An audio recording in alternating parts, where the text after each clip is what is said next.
Hello everyone, true English classes bye Ramesh sir को subscribe कीजिए, bell icon को press कीजिए ताकि मेरा नोटिफिकेशन सबसे पहले पहुंचे आप तक। Hello everyone, true English classes bye Ramesh sir में आपका स्वागत है।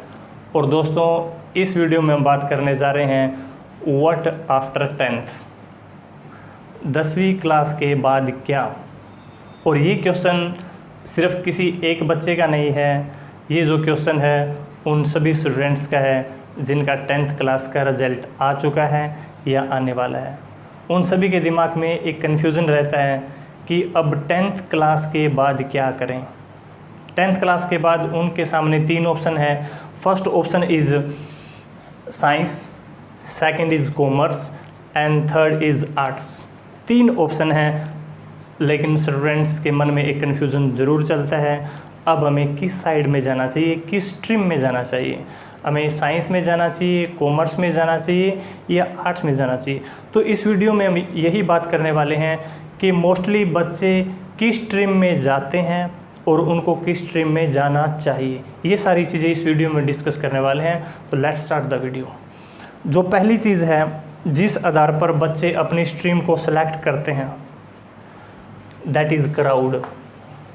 Second is parents pressure. Third is lack of knowledge.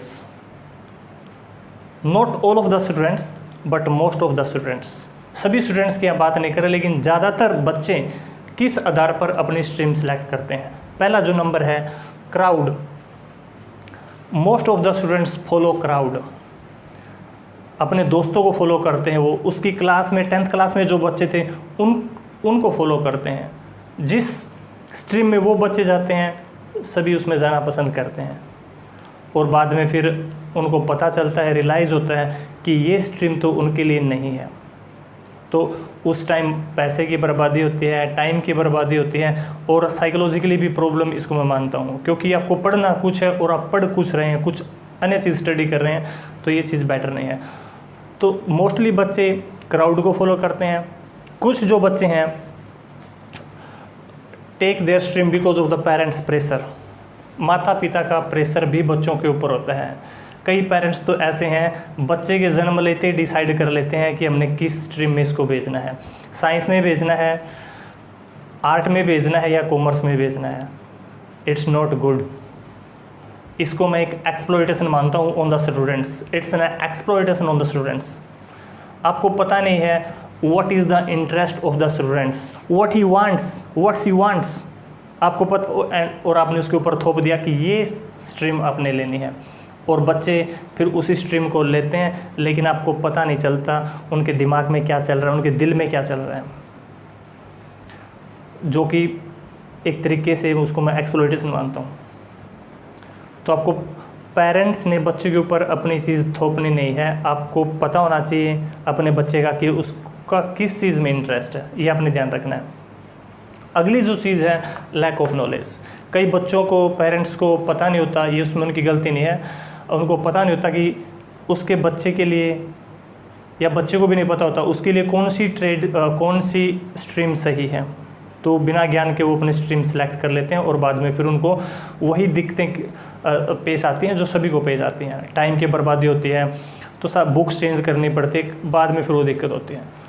तो most of the students in 3 चीज़ों के द्वारा अपनी स्ट्रीम को सिलेक्ट कर लेते हैं। कुछ बच्चे ऐसे हैं, they select their stream because of their marks. यदि अच्छे मार्क्स आते हैं तो बच्चों के दिमाग में एक धारणा बनी हुई है कि हमें साइंस की ओर जाना चाहिए। उससे थोड़े कम आते हैं तो बच्चे डिसाइड कर लेते हैं हमें कॉमर्स की ओर जाना चाहिए, और थोड़े और बिल्कुल कम आते हैं तो वो आर्ट की ओर जाते हैं। तो ये सही नहीं है। You can't choose your stream because of your marks. आपको पता है Sachin Tendulkar failed in 10th class, और आज हम सारे जानते हैं सचिन तेंदुलकर को, because he was clear in his mind, क्योंकि उसको पता था कि उसको लाइफ में करना क्या है। तो आपके 99% मार्क्स आए हैं तो आप ये नहीं कह सकते यू आर सक्सेसफुल। 56 आए हैं, आप ये नहीं कह सकते यू आर फेल। तो आपने अब डिसाइड करना है कि आपका इंटरेस्ट किस चीज़ में, आप किस दिशा में आपको जाना है, और कौन कौन से तरीके हैं जिनके आधार पर अपनी स्ट्रीम सेलेक्ट कर सकते हैं। Let's talk. तो साइंस, कॉमर्स, आर्ट्स, 3 चीज़ें आपके सामने हैं। तो आपको सिलेक्ट करने से पहले, अपनी स्ट्रीम को चूज़ करने से पहले आपको पता होना चाहिए कि साइंस में क्या है, कॉमर्स में क्या है, आर्ट्स में क्या है। तो पहले मैं आपको बताता हूँ साइंस को मोस्टली बच्चे फेमस मानते हैं, लेकिन सिर्फ फेमस होने से कुछ नहीं होता, आपका इंटरेस्ट भी मैटर करता है। तो साइंस में आप क्या कर सकते हैं, इंजीनियरिंग लाइन में आप जा सकते हैं, IT, मेडिकल में आप जा सकते हैं, रिसर्च लाइन में आप जा सकते हैं, रिसर्च वगैरह आप कर सकते हैं। इसका एक बेनिफिट ये मानता हूँ मैं, switch to commerce and arts. यदि आपने साइंस ली है और आप इसमें सक्सेसफुल नहीं हैं इसको चलाने में, तो आप दोबारा कॉमर्स या आर्ट में आ सकते हैं। कौन कौन से सब्जेक्ट हैं जो इसमें आप पढ़ सकते हैं या पढ़ने हैं इसमें आपको, फिजिक्स, केमिस्ट्री, मैथ्स।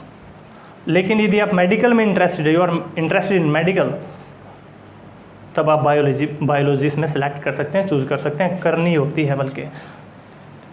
तो ये हैं जो साइंस में जो चीज़ें आपको पढ़नी है, जिस चीज़ में आप आगे जा सकते हैं, तो आपको आगे क्या करना होगा, ये साइंस के ऑप्शंस हैं। अब बात कर रहे हैं हम कॉमर्स। तो कॉमर्स को सेकंड पॉपुलर मानते हैं बच्चे, सेकंड प्लेस पे मार्क्स आते हैं तो कॉमर्स क्यों जाते हैं वो, जो कि मैंने बताया सही नहीं है। इसमें आप CA कर सकते हैं, आगे chartered accountant after +2, MBA banking sector में इसमें आप जा सकते हैं। और कौन कौन से सब्जेक्ट हैं जो आपको इसमें पढ़ने पड़ते हैं, accountancy, economics, finance, maths, business study. तो ये सब्जेक्ट आपको पढ़ने पड़ते हैं। Now let's talk about arts. अब आर्ट की बात है, थर्ड पॉपुलर बच्चे इसको मानते हैं, लेकिन ऐसा नहीं है। आप जितने भी बड़े ऑफिसर्स हैं, देखो सारे आपको मोस्ट ऑफ दी जो ऑफिसर्स हैं आर्ट लाइन से वो मिलेंगे, आर्ट स्ट्रीम से मिलेंगे। इसमें आप जर्नलिज्म में आगे जा सकते हैं, हिस्ट्री में जा सकते हैं आगे, लैंग्वेज, साइकोलॉजी, होटल मैनेजमेंट, ये कई चीज़ें हैं जो आप यदि आप 10th के बाद ये सिलेक्ट करते हैं आर्ट, तो इन चीज़ों में आगे आप जा सकते हैं। सब्जेक्ट कौन कौन से हैं जो आपको पढ़ने पड़ते हैं इसमें, हिंदी है, English, history, geography, music, psychology, home science, computer science, fine arts. तो ये सब्जेक्ट हैं जो आपको इसमें पढ़ने, इसके सब्जेक्ट भी मैंने बताए हैं, इसके सब्जेक्ट भी मैंने बताए हैं। अब आपको कौन सी स्ट्रीम चूज़ करनी चाहिए, अब डिपेंड करता है ऑन योर इंटरेस्ट, आपके इंटरेस्ट पे डिपेंड करता है। यदि आपको लगता है Hindi, English, history, geography, music ये सब्जेक्ट आपको अच्छे लगते हैं, तो आपको आर्ट में जाना ही चाहिए, क्योंकि आर्ट को हम इनसे कमज़ोर साइड नहीं मान सकते। कोई भी साइड, कोई भी स्ट्रीम कमज़ोर नहीं है, सारा डिपेंड करता है आपके इंटरेस्ट के ऊपर। यदि आपका इंटरेस्ट है अकाउंटेंसी, बिजनेस, नंबर, संख्याओं में इंटरेस्ट है, तो आपने कॉमर्स साइड की ओर जाना चाहिए, कॉमर्स स्ट्रीम को आपने चूज़ करना चाहिए। यदि आप रिसर्च में इंटरेस्टेड हैं, मेडिकल लाइन में आपका इंटरेस्ट है, टेक्नोलॉजी में आपका इंटरेस्ट है, तो आपने साइंस को सेलेक्ट करना चाहिए। Last and final advice, don't follow the crowd. Crowd को फॉलो प्लीज़ मत कीजिए।